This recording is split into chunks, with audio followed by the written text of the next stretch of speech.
Alright, so I have another little tip for you as I'm going through this wall. A couple things I wanted to point out.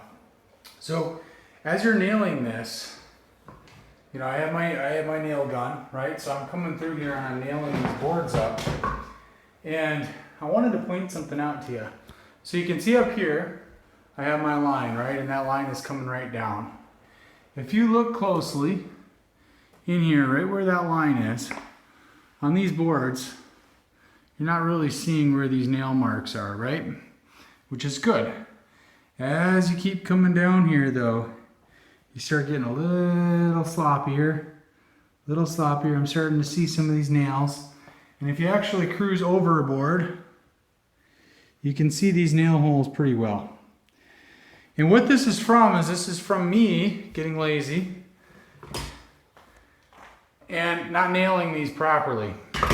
Now for me, again, it doesn't really bother me all that much because this wall for me is going to get painted.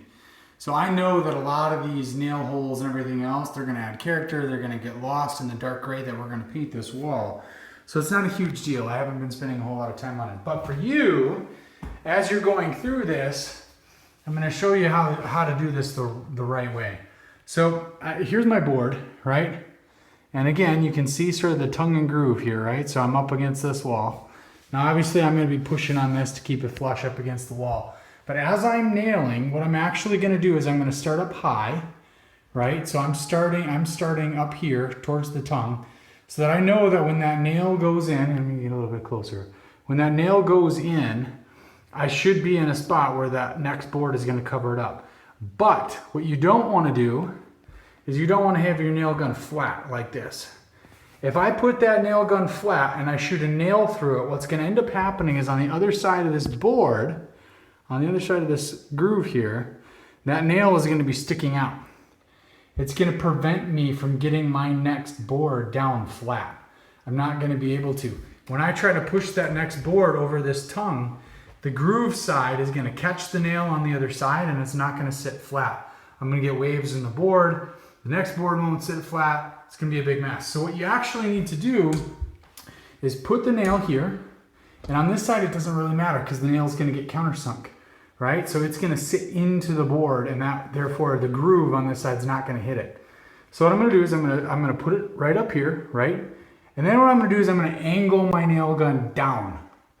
And then that way on this side, when I shoot this nail, it's not going to get in the way. It's going to go down. Let me see if I can get a good view here, right? So this is how I'm going to shoot the nail in. So I'm going to do that. Hang on a second. This is a little tricky. This might be off just a little bit because of the fact that I'm holding the camera at the same time. All right. So now I got the nail in. Now if you look, did a really shoddy job, right? This is a good example of what not to do. So I wasn't holding this thing angled enough. I didn't have it in the right spot. I actually ended up hitting up way high. See how high I was on that? You want to be down much closer to where the actual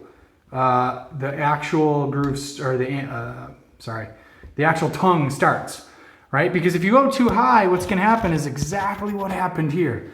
You see the nail that's sticking out back there? When I go to put this next board on, I'm screwed. That groove is going to hit that nail and now I'm stuck. So what I'm going to do is I'm going to actually take one of my pry bars and I'm going to pound that nail down, try to get it out of the way a little bit so that my next groove is going to actually fit over it. When I go to do this on my next one, I'll use my mallet and that little strip that I had before. And so I may end up denting the back side of that groove a little bit. Not too big of a deal. This is a fine thing to deal with if you need to. But again, when you're doing this, let me see if I can put, let me shift you guys around a little bit here. I'm going to do another one just to prove myself here. All right. So, do you see where that nail is? Let's compare, right? Okay, so there's that nail. Move over. See how high that one is? Let me zoom out. There you go. See how high that is? That means I'm going to hit that nail in the back. Right? There it is. Now let's move over. Back to this nail. Okay? That one is right on the edge. Now if I look back here, I can still see where the nail pushed through a little bit, but that's far down. That's plenty far. I could have angled that probably a little bit more, but that's not going to get in my way. I'm going to be able to get my groove over that. Again, probably should have angled it a little bit more, but that's fine. Okay, so now that's going to get nice and concealed with the next board. It's not in my way. You got to make sure that you get that angle in if you don't want to have these things showing. Especially if you're just going to put a clear coat over this or stain, you don't want these nails showing up because then you got to go over them, wood putty them, and try to do all that. You'll see them when you stain this thing. For me, again, using a dark paint, it's going to cover this stuff right up. I'm not too worried about it. But again, depending on how you finish this, how you nail these things is really important. Make sure you take the time to do it right and fix any little issues, like mine, as you come across them. That way the next board, again, is going to sit flush. If ever you put a board up here and it doesn't sit flush, take it back out again, look behind here, see if there's some nails in the way, see if you need to do something with the groove or the tongue or whatever to get it to sit flush so that everything looks nice and comes together the right way.